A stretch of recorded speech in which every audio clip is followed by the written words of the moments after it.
Welcome everyone, and thank you for joining us for another session of Fitness Unlocked.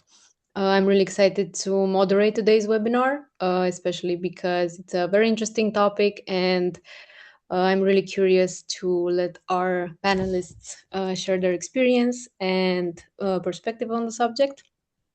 The discussion will focus on extended hours for fitness spaces, mostly because nowadays more and more operators are either opening earlier or staying open later or just moving to fully automated access. And the reason that this is such a big topic of conversation right now is that there's real revenue sitting in those hours that most operators are just not capturing. But before we go into the subject deeper, I want to introduce our panelists, and maybe they can share more about their background and how they fit into the fitness space today. So, Isaac, do you want to start? Sure thing. I'm Isaac. I'm the founder of Gymflow. So we make gym management software and have been doing so for 6 years. Happy to be sharing the panel with another Australian, Graham, but I left Australia about 15 years ago and moved over to the UK. But prior to that, and probably what's most relevant for me on the panel today outside of the software side is my first ever business was a gym in Australia. I spent a good amount of time in the UK, 5 or 6 years, opening 24-hour gyms in particular. So I've got a lot of experience and wealth of experience in 24-hour gyms. And actually today, I won't say myself, but my team, we still own and operate 24-hour gyms to try and keep the finger on the pulse and stay relevant whilst we build out our software. So hopefully can add some value. Thanks for having me. Thanks for joining. Graham? No, awesome. Yeah. So I'm Graham, so the founder of System 3. So basically we build AI agents for customer support and sales at gym chains. So we're here live in Australia, working with a couple of gym chains at the moment. And yeah, basically the topic of today fits in really well with us because I kind of see AI agents as pretty much 24/7 digital staff members. So yeah, they really help you kind of run your front of ops after hours. Awesome. Thanks, Graham. And a quick introduction for myself. Max, I co-founded Kisi around 14 years ago, and we are a cloud-based access control system designed to help fitness businesses run smarter and more flexible and more secure, of course, without relying on a front desk or physical keys. We're in that space for a long time, and we work with Isaac for a long time, and I appreciate him to be on the call. And also should a big thank you from the team because I think there were changes in our company, and you were very flexible with us. So a big thank you here at the beginning, and thanks for being on the panel, especially Graham as well. I think it's like 4 o'clock in the morning for you in Australia. So thanks for getting up. No worries, wouldn't miss it. All right, thank you all. I think that what's already coming through from just these introductions is the fact that we are really looking at this topic from different angles. Because extended hours is a topic that sounds simple on the surface, but there's usually a lot going on underneath it. And I think that the place to start is really understanding what's pushing operators in this direction in the first place. So, Isaac, I want to start with you on this one, mostly because you've seen it from both sides as someone who ran a gym and now builds software for operators. I wanted to ask, in your experience, what's driving fitness spaces to extend their hours right now? Is it member demand, competitive pressure, or just financial necessity? Yeah, good question. I'll probably break it into two categories. So if it's a new gym opening for the first time, then 24 hours is normally it's there. It's out of the box. It's almost not even a question. And I think when someone's opening a gym for the first time, they're thinking about it mostly from a point of competition, being super competitive. There's probably 24-hour gyms already in the area that they operate.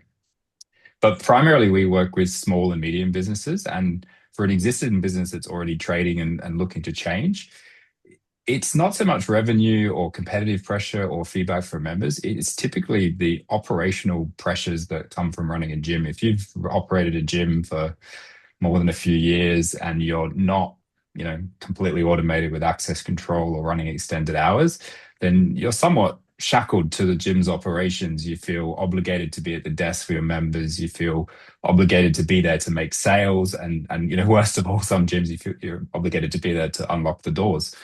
And so you see this kind of wear thin with owners after a few years. And most of the conversations we have with people about extending their hours, they also include, self-service. Can the member do this? Can the member do that by themselves? And you can see that they're really trying to release those shackles so they can free up their time.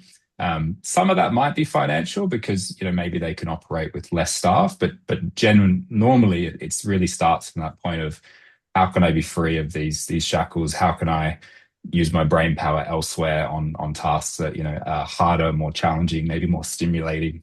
And I think maybe Graham, it would be interesting to get your take on the conversations you're having with your clients, because I think it might be maybe match. There's some certain things that they're trying to remove. Is that would that be the case? Yes, no, for sure. So kind of the gyms that we're interacting with, most of them are kind of that 24/7 model already. So I'd say the reason there is for the nature of what we do, the like adding in AI agents. I think you really need kind of the basics down pat really well first before you can add in that software layer. So firstly, your standard operating procedures need to be done really well, and then your base technology stack, like your member management system and everything, and then you can add in AI agents on top, because otherwise, really, it's hard for that type of a system to work without that kind of base. So most of the gyms, we've been interacting with have that 24/7 model right now. Already in there.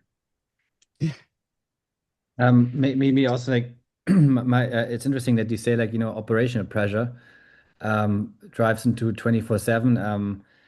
Also like this as like when you said like automation, I think this is a huge that can also like, of course there's always a financial aspect, I think, in a gym or operating a business, but then it's also about the experience, right? Like whenever I go to the gym, I have like budgeted like an hour, 1.5 hours, and I have to wait for somebody like to create a batch or book me in or something like this. I think those automations are also like very useful to just like remove obstacles or like like a smooth experience overall, I think. Yeah, I think we'll probably certainly get into all the benefits of it, but I think the sales one is certainly a big one, and that goes from both the operator side and the customer side. As an owner, without 24 hours, without that automation, I have to be there to make the sale, and actually, the customer doesn't want that. The customer, like you, wants to just decide to go to the gym. They want to walk up, they want to join, they want to pay, they want to go in. They don't want to have to wait around or talk to anyone in most cases, not all cases.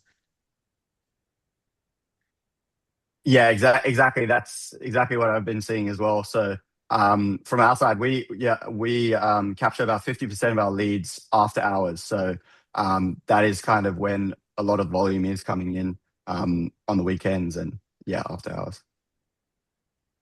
Awesome. Now, moving on from that, something that I think a lot of fitness operators wonder, but maybe don't always say out loud, is whether extended hours actually grow the business or whether you're just like spreading the same activity across more times. So I wanted to ask all of you, are extended hours genuinely unlocking new revenue, or they're just redistributing usage across a longer day? Good question. We actually have some data on this from back in my time in the chains, and I think it probably comes to no surprise most people. Between 11 p.m. and 5 a.m. is 1% of all visits in most gyms. This data is based in the UK, but I can guarantee that it was definitely going to be pretty consistent across the world. So less than 1%. So if you're capturing 5 a.m. till 11 p.m., you're probably doing all right. You're probably 99%. But on the question of revenue, yes, it is 100% a fundamental revenue driver. It may not be as direct as you think, and it may not be as instant as you think. So there's kind of two factors I would say that it falls in. First of all, is a perception to a member. This is marketing, right? I'm 24 hours.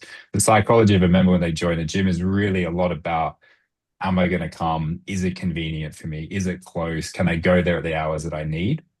And we know that, from our data, that they may not come at those times, but the real thing when they're going through that purchase process, that buying decision is it going to be convenient, and will I be able to if I want to?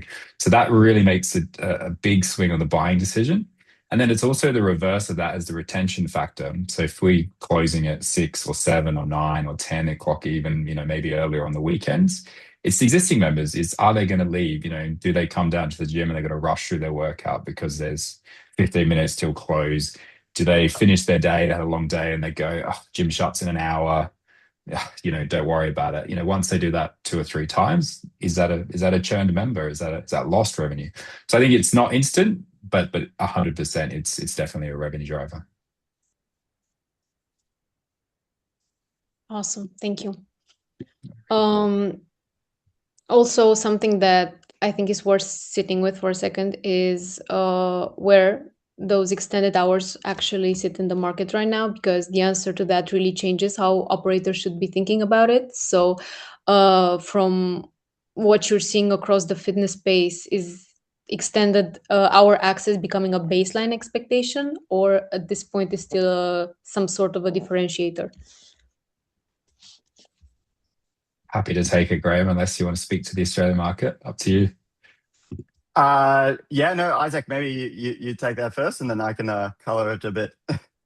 Yeah, let us know what's happening in Australia, because I'm out of touch with Australia. But look, from my side, it is a baseline expectation. It probably does differ a little bit depending on your geographical location. So, US is obviously a huge market. I don't know it as well as you guys would be because you're living over there. But we get loads of people from all different sorts of towns all over the US. And, in their town, might still be no 24 hours gyms.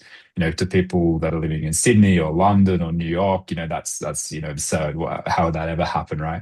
But if you're in a town where there's no 24-hour gyms, is it expected? No, probably not. Will it benefit you? Yeah, absolutely. It will still benefit you. So, but if you're in a slightly more competitive environment, then it's definitely a baseline. And I think, as an owner, you should always be thinking, okay, it's great to be you want to protect against what's going to come next. And there's always a 24-hour gym coming, down the line, a year, 2 years later.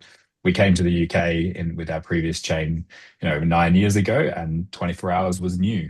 But in Australia at that point in time, there was already more than 500 24-hour gyms. So you kind of know that these things are coming. So best to be on the forefront, I think. Yeah, 100%. I agree with that.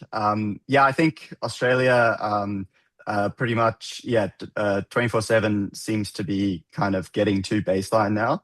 And you're seeing a lot of these other newer kinds of models, which are these hybrids where you've got classes as well as the 24/7 gyms. So yeah, it is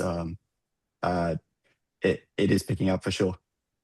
I have like two things in mind. 24/7. Usually, a customer comes to us, says, "Okay, I need 24/7 access," or we ask like, "Why are you looking into access control?" And then I say like, my neighbor or like the gym across the street has 24/7, so I have to do it too.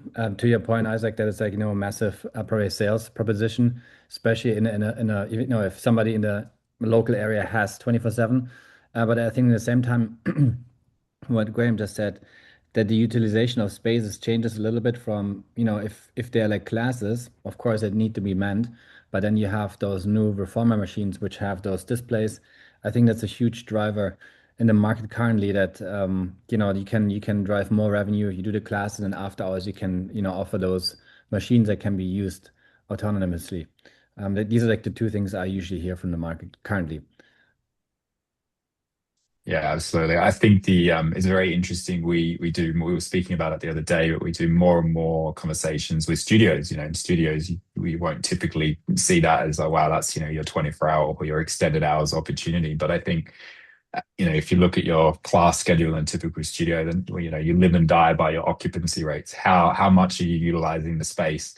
And operators have been trying for years to fill their classes in the late morning, in the middle of the afternoon. It is just dead space. But we're paying for that space. Rent gets continually more expensive, and so yeah, these are super cool use cases, I think.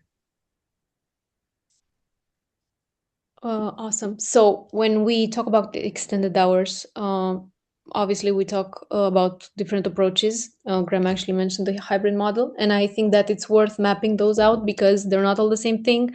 And from what you're seeing with the operators that you work with, what are the main models that are usually choosing from? Do they go for fully unstaffed, hybrid, or extended staffed hours? And what usually drives that choice? Yeah, I can speak to our clients, and we might be slightly biased, right? Because we deal with a lot of gyms, but the hybrid approach is typically most common for us.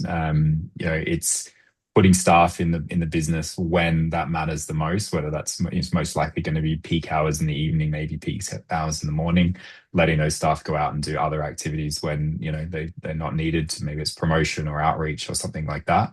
But certainly hybrid, and this allows them to control their costs and keep things nice. I think in gyms, community still rules. We also work with a lot of completely unstaffed gyms.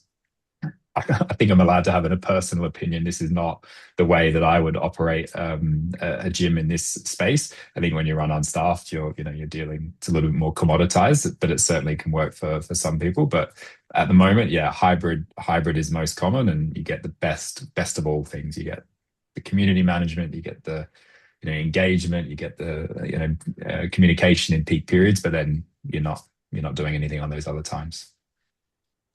A question, Isaac, in terms of staffing a gym, I mean, you probably have a minimum amount of staff, and then maximum probably also gives you more flexibility in terms of, those transition times when, a team member leaves and then you have don't find the replacement immediately, but I think it gives you a little bit more flexibility. Yeah, that's been the case, in our 24-hour gyms for a long time. Gone are the days of your month being ruined because someone's left and you've got to take you no longer than a month to recruit a new person, or someone goes on annual leave. The business can continue in these times. So that's a great point. And one thing I'm conscious of is that a lot of people are probably running one location, maybe two, and then there's the real question of whether any of this is even within reach for them. So I wanted to ask, can smaller or single location studios realistically make extended or unstaffed hours work, or does it only become viable at a certain scale? What is there a difference in this case? Yeah, look, from our point of view, there's really not, and I think these days it's even easier than it's ever been. If you kind of break down like the fundamental costs of going 24 hours or extended hours, it's really physical hardware. We need a robust door, we need an electronic lock, we need some door access hardware, and probably internally in our business we need to have some policies and some procedures in place for health and safety, which we might talk about later. But these things are, you deal with them with time. There's lots of suppliers and vendors that will support you during these process. But as an individual owner, the cost is going to be no different really almost these days to it is to a multi-site. In fact, for a multi-site, it's going to be more expensive because it's, single site times 5 locations. That initial, hardware cost is going to be a little bit more. So no, I think access control in the past has seemed really daunting. It's that hard thing to do. And it just doesn't feel like that is the case today anymore. Mm-hmm. Thank you. Also, something that I feel like doesn't get talked about enough is the human side of things, namely how members themselves act when there's no one at the desk. And I think that it's usually a bit more nuanced than people expect. So from what you are seeing, do members behave differently when there's no staff present or little staff, and how can operators manage that? I'm gonna ask Graham afterwards. I'd love to know if you have records of how people talk to AI versus how they talk to humans as well. But yeah, there is.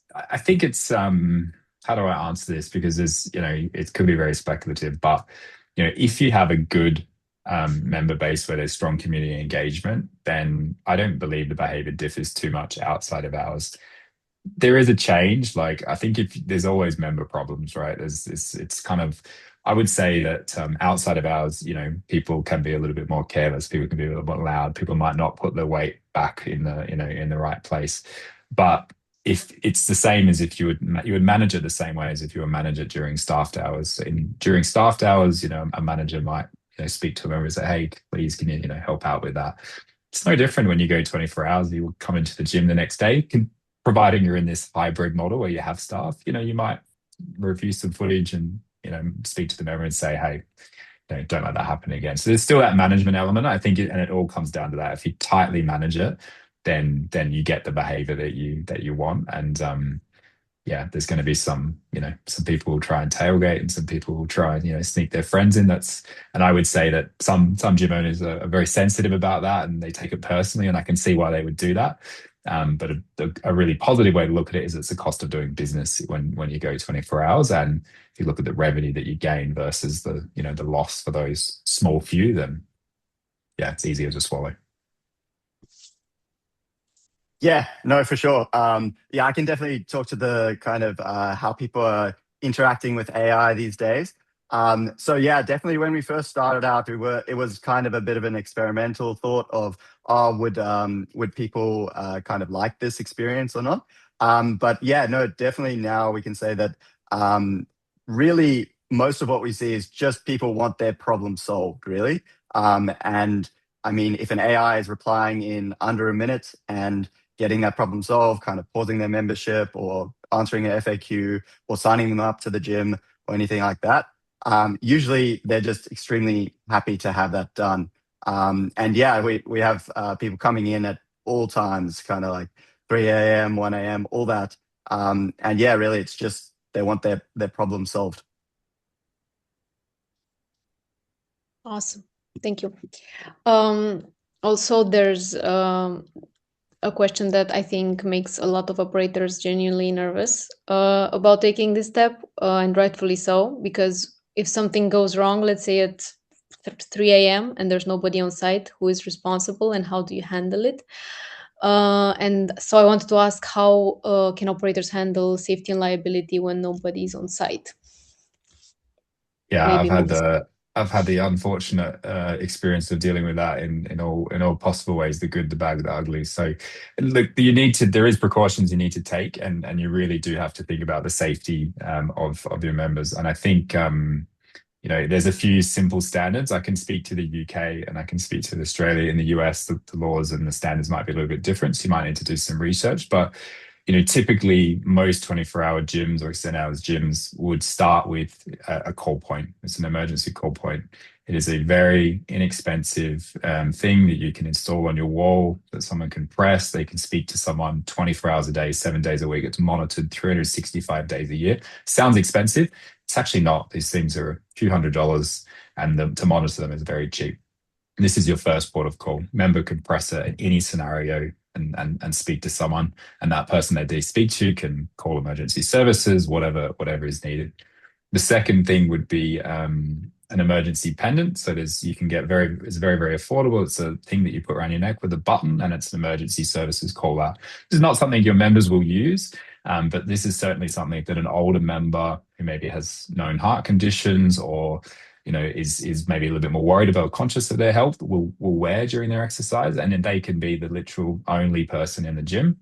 And if there's an incident, they can push that, and there's going to be a response. And again, that's monitored 24/7. And then the final thing is an auto defib. We're wonderful world of medical technology. Every single gym in the UK that cares about health and safety will have an auto defib on the wall. If there's a cardiac event and there's no staff there's no medical trained staff, these systems genuinely save lives. And so, these three things cost, they're not very difficult to install, they're not very expensive to buy, and they actually can be useful all hours of the day. And it's a very small investment into health and safety. So I don't want to scare people off, because it's a topic probably people worry about. So you need to be prudent, but there's a few small things you can do to make everything quite safe. I think one thing is also monitoring. The first wave was 24/7. We need an automated access system, and then the question came up more and more. I mean, we offer surveillance cameras and then also like an intercom to your point as like that you at least can call somebody if something happens, or can also be, these are the worst case in medical, or like also like safety issues if you don't feel comfortable in the space, but then also can be quality issues, right? That you said like, hey, where are the towels? Where does this dirty? Or how can I make the machine run or something like this? This is something we also see. And as you said, like tailgating, I think becomes a huge, once nobody's there, then you think you can bring a friend. I think that what can also be a little bit, as one thing is like setting the rules, so as an operator to be very strict. And I think that kind of, also shapes the culture of your club a little bit. And then, cameras, of course, when you said like 24/7 surveillance, and then also like tailgating and tracking, I think that could also be a good solution just to like avoid those scenarios. Um, Either it's like bring your friend or a stranger comes in. That's even worse. The stranger that kind of like makes everybody feel uncomfortable in the club. Yeah, I think that this goes back to the members behaving badly. Tailgating only happens in outside of hours, and it is. You're right. It's a management issue, and the tools need to be available to make the management easy, or the managers won't do it. And yeah, CCTV. I mean, I've not opened a gym in 10 years that hasn't had CCTV in some way linked to the door system. Thank you. So far we've been talking about how to make extended hours work, but I think there's an equally important conversation to have about knowing when you're not ready for it yet, because jumping in too early can probably do more harm than good. So I wanted to ask, is there a type of fitness space that genuinely shouldn't be extending their hours or just going unstaffed yet? Yeah, it's a really good question. I think it's probably something to take a step back and look at your brand and what is making your brand successful. And brands opening in the last 3 years, there's a lot of really community focused, really people focused brands. And it's not to say not to do it, but if your success lives and dies on your personality, your interaction with your customers, that in-person event, yeah, maybe there's some caution. But again, I think it's you got to decide how to make it complementary. With the Pilates studio was a great example. Don't open a don't go from being a fully instructor-led Pilates studio to a completely virtual Pilates studio. No, that would be a terrible thing to do. Pilates is, having only been to one or two Pilates classes in my life, I need instruction. 100%. I need help. I wouldn't go to a virtual one. But certainly for other people that I know that do it 5 days a week, I mean, they don't need help. They would be more than happy to go. So you just got to know your customers and make sure you're not changing your core offering as a result, I think. Yeah, Thank 100%. I'd say that's probably why you're seeing so many of these kind of hybrid models. Because yeah, if you are just a class-based kind of gym, like a CrossFit or something like that, then yeah, it might not make as much sense. Whereas yeah, these days you can add in the 24/7 gym, and that would make a lot more sense. This reformer concept's huge, Graham. I think in Australia it feels like there's one just about like every street. Is this how it feels in Sydney right now? Oh, 100%. Yeah, yeah. It's everywhere. Kind of if it's not just reformer, then it's like a reformer adjacent. It's blowing up. So I want to also get into the technology side of things, because that can also make or break whether extended hours are even operationally viable. And I think that one of the things operators struggle with is knowing where to start. So is there a minimum technology setup an operator needs to run extended hours safely? Maybe, Max, you can take this one. I'm a little biased. Of course, I would say, that's pragmatic. I think there needs to be a system to let somebody in, right? And I think then the next point for me would be there needs to be a system in place that knows who's allowed to get in, which would be like, the CRM. I think these would be the two minimum systems. Then I would extend to like cameras that you have like footage in terms something happens that you can at least like track it or have proof. Um, I think this would be like from a technology perspective. And then, I think Isaac, you can probably like um, add more to it, but then really depends also on the model you are offering. I think we see also certain gyms that have separate areas like wellness and health, that those areas need to be locked because I think wellness cannot be offered 24/7, or at least that's what I understood with hot water and cold. I think you need to be staffed. Also depends on the country, but I think that would be like, X control in the CRM, the minimum, I would say. Yeah, I mean you're spot on the core three: access control, CCTV, and obviously CRM to know who's coming in and out. I think the quality of the access control does make a massive difference because you're right. There is certain scenarios where this door over here that's got cold plunge in it cannot be opened during unstaffed hours, and do you want to rely on the staff member to remember to lock that door, or is that door going to lock automatically when you walk out the door and not be a safety issue? Probably selfishly, and again, myself a little bit biased, but included in that technology is your CRM needs to enable self-service. There's going to be many times when a customer is going to come to the door of the gym, and they're either not going to be a member yet, they're going to be a member and they forgot to pay their bill. They're going to be a member that's come back from holidays and their membership is paused. And in all three of these scenarios, they can't open the door. They might not know that you're, 24 hours and only staffed X number of hours, because on Google, most 24-hour gyms just say, open 24 hours. And so your CRM or your members app, your website, your customer facing elements, you have to have the ability to, resolve payment issues by myself. I need to be able to, resume my membership by myself. And I'm not a customer. I need to be able to buy by myself. So I would always say that those three things are essential, because otherwise you have bad experiences at the front door, and that can be a negative thing. Yeah, I agree. And also, I feel like technology sometimes is often solved as the answer to everything, but obviously, I think the reality is a bit more complicated than that, and there are cases where that isn't true. So, from what you've seen with operators, where does technology genuinely solve problems, and where does it create new ones? Yeah, I can definitely talk to that. I'd say because of the nature of where we are in the stack, we're kind of in optimizing gym flows and all of that. So what I see, where I see people going wrong is if you don't have those basics really down pat. So the standard operating procedures and also your tech stack, especially because, yeah, so AI agents, they really need that kind of central database to actually read data from and then actually perform their actions. But yeah, if you don't have those things down pat, then just throwing some AI on will not usually help out in that scenario. But if you do, then it can definitely be a pretty magical experience for your customers.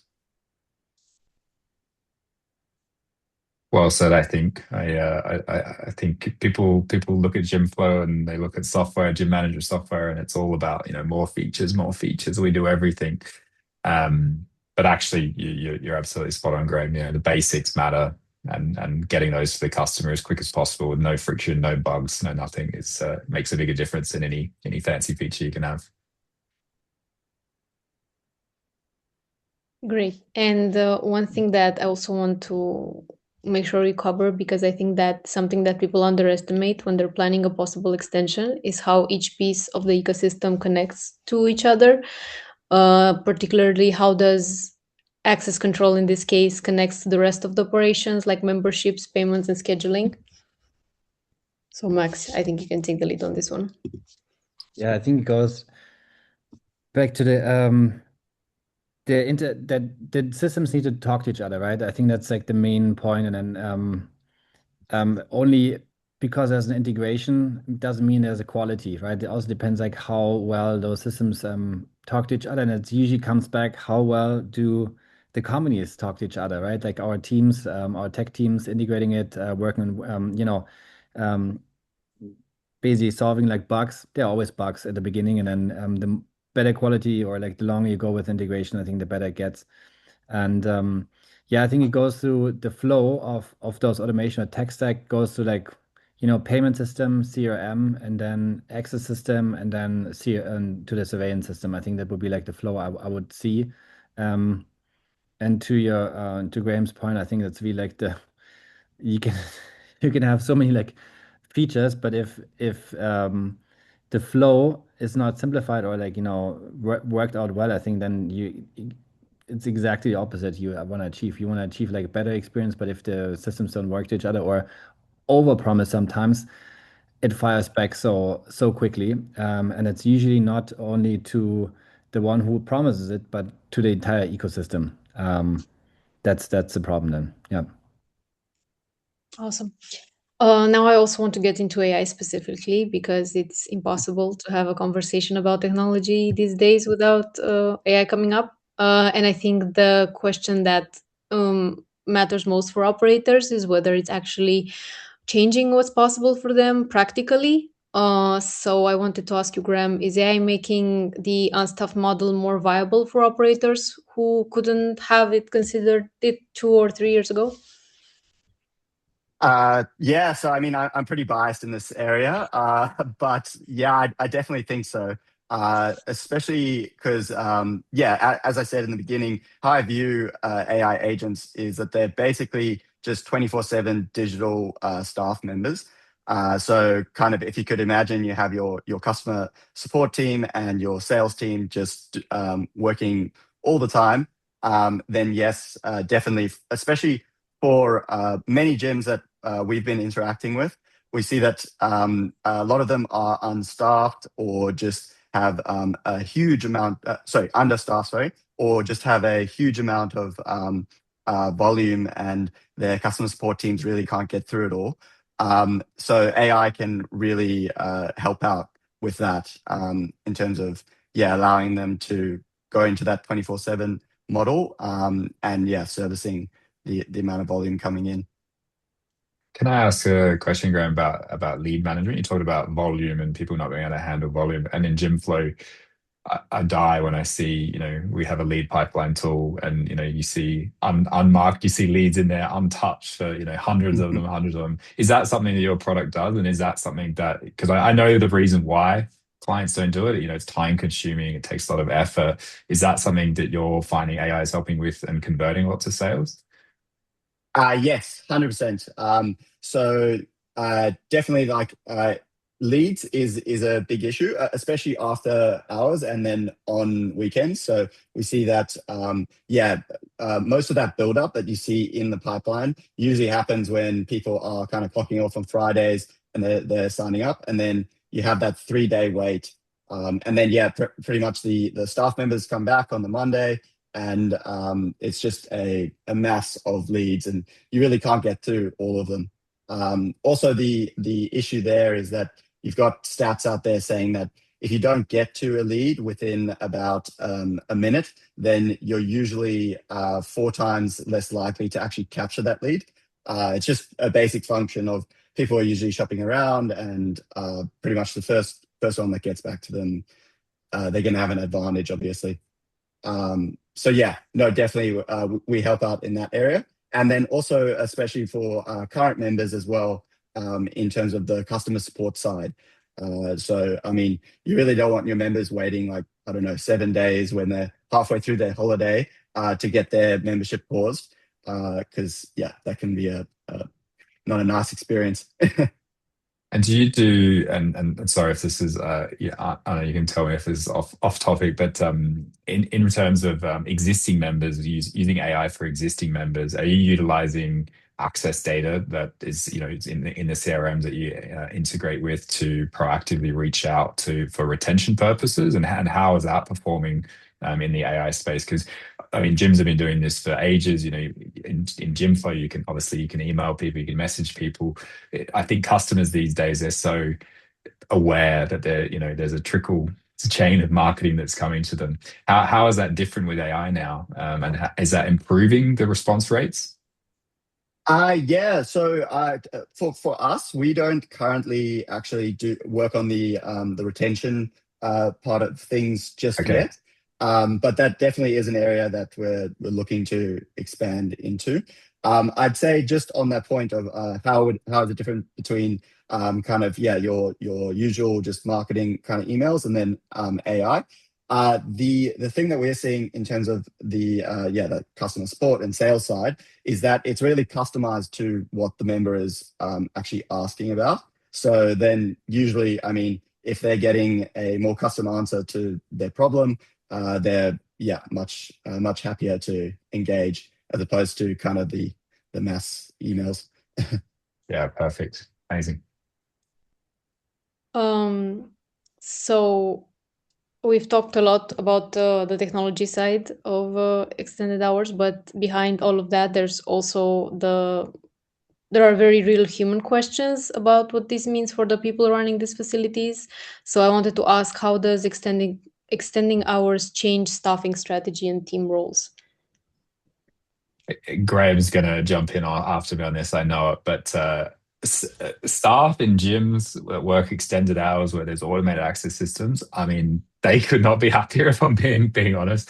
Assigning cards and pausing memberships, canceling memberships, dealing with. I mean, these are the least favorite things of any gym manager to do. Most gym managers want to be engaging with members. They want to be doing more difficult tasks, more complicated tasks that require more thinking. If you've run a gym for more than 6 months, you've done 100 cancellations a month, 100 pauses a month times X number of months, you go insane. So I think, yeah, managers' roles change, but they change for the better. They're suddenly doing more proactive work than ever before, less administration than ever before. And that is only a good thing. And I don't know, Graham, maybe you want to add something to that around the sales and retention and leads. And how your product works, but I think, yeah, from my side, it's changing for the better. Yeah, no, 100%. Yeah, most gym operators that they don't really get into the business to do admin, I'd say. So yeah, how I see our product is pretty much we're trying to kind of save gym operators from doing all of that kind of admin, and also the just repetitive questions that come in. And I mean, the members are getting much better experience as well.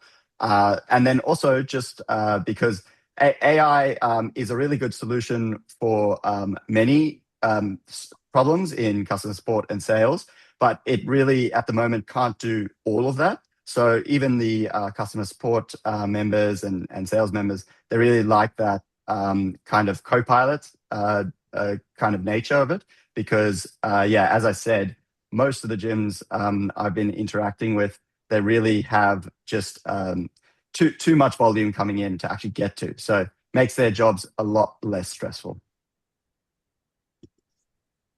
So maybe like a little off topic, but I think from a technology perspective, I mean, we also have a lot of like corporate clients historically, and you develop a feature. I think there's no industry where you have like so much traffic on single features because the turnover, if you think about it, you have a gym, you have like 2,000 members. I mean, the people per square foot is like I think nowhere higher, and the request it's like a constant like coming and going. And for technology, it's great because you know very quickly what feature is required or not, or which like really solves a big problem. To your point, Isaac, where like a gym manager doesn't want to like extend or pause memberships. I think if you can automate that, boom, we solve a huge problem. You do that times 100, you have all of a sudden hours or days in a month you can use somewhere else. And I think that's also the beauty to be in that space and to develop technology for that space because it really scares and you really solve a problem. And you feel that very, very quickly from a user's perspective. Yeah, I agree. Yes, and I feel like one of the risks that I think operators worry about, and I think this is a legitimate concern, is that extended or unstaffed hours can maybe make members feel like the gym is, let's say, cutting corners, like the experience gets worse, not better from their perspective, because there are not as many people that can service them. So, how do you think operators should make the unstaffed experience feel intentional and premium, let's say, rather than just empty? Yeah, it's all about how you sell it. I think for every customer that wants to come into the gym and see the staff and come in at the busy time and feel the atmosphere, the music, the buzz. For every one of those members is a member that wants the complete opposite. They want to come when nobody is there. They want peace and quiet. They don't want to be bothered. They don't want to be seen. They want to get in, headphones in and get it done. Um, we again biased, but surface the information to the customer, let them decide is what I would say. So in our app, the gym operator can decide whether they want to show to the member how busy the club is. You have the data, they're checking in through Kisi and the data is in the system. So we just let them know, hey, this is how busy the gym is right now.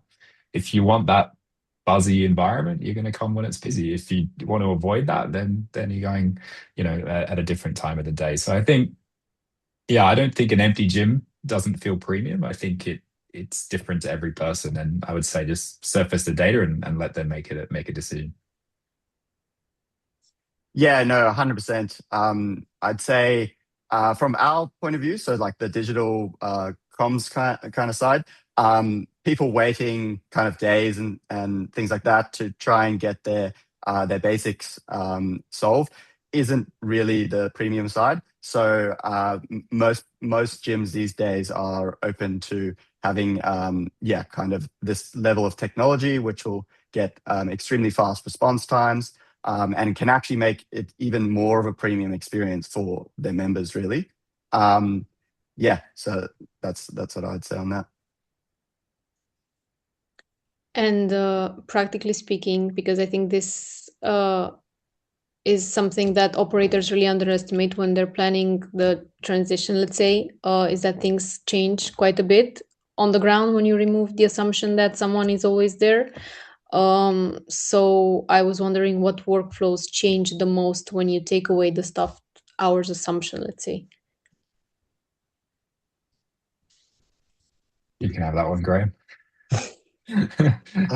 What workflows change the most?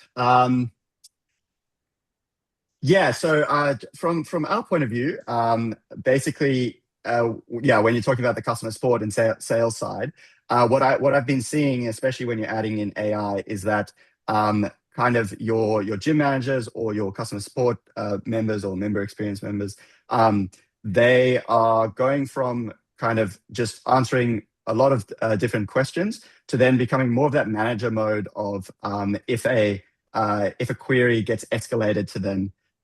So that is kind of a difference in how their job role is. And yeah, as we were saying before, I think that's more so what they would want to be doing, as opposed to just continually answering a sea of questions coming in. I would agree with that. I would say you end up having more standard operating procedures about, okay, this is how our system works. This is what customers can and can't do, just to make sure that new hires coming into business know that don't worry about this. This is all handled, and this is how, and here's where you can see it. And then it's all more proactive work after that, which is great. Great. We are coming up on time, so I want to close out with a couple of questions for everyone. So I'd love to hear from each of you on these, if possible. So zooming out a little, because I think it's useful to end with a bit of a future-oriented view. The fitness space is changing, and it's changing fast, and member expectations are obviously shifting with it. What do you think members will expect from fitness spaces in the next few years that maybe operators genuinely aren't even ready for yet? Yeah, I'm going to be on probably a little bit on my soapbox here, but it really is a totally friction-free experience across absolutely all aspects. We're talking from sign up to purchase to access to managing your subscription. We're talking, sign in with Google, Apple Pay, Apple Wallet for getting into the gym. Like, all of these things require the absolute minimal amount of effort from the consumer. Operators are really not going to be able to gatekeep anymore. Gym owners were very passionate people. Oh no, members, they should talk to me if they want to cancel. They should talk to me if they want to pause. All of this will end. All the power will be in the customer's hands, and you need to be building your business and operating your business at a standard that will retain members, not because you force them to, but because they choose to. And believe it or not, people will join your gym for the friction-free experience. They may not stay as long as you like, but they will come back because they know how easy it is to come back and how easy it is to be there. So I would, if I could sum up the entire thing, I would say let go of the gatekeeping and friction-free end to end, and watch it over 2 years, and your business will be in much better shape. Yeah, 100%. So I mean, from my perspective, I'd say what's coming in the future is that I think all the digital side of things, we need to get technology to handle that well and free people from doing that manual admin. And then they can then create a much better experience with those in-person interactions, coaching, in-person sales, all of those kinds of things that actually do add a whole bunch of value to the gyms. So yeah, I mean, and also I'm pretty biased here, but I think yeah, AI will have a very big role to play in helping out with that transition.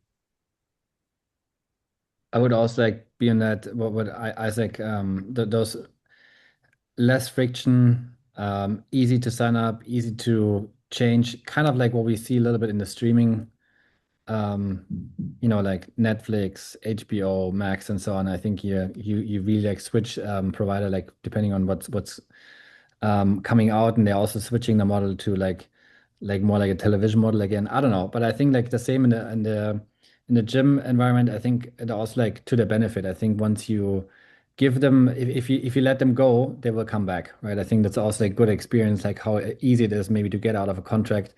Maybe you move, maybe it's seasonal, right? You do a different workout for like your winter and in the summer. I think that's kind of where it goes, especially like, since more and more technology is implemented, and there's more streamlining. That's, at the end, the user has the power, I guess, or the customer. Customer wins always. That's a great note to end on. So thank you, Isaac, Graham, and Max. This was exactly the kind of, let's say, practical conversation that I was hoping for. And hopefully the audience enjoyed this discussion as well, because I think there's was a lot here for operators to take away and use. And also thank you for everyone watching. We will hopefully see you on the next session of Fitness Unlocked.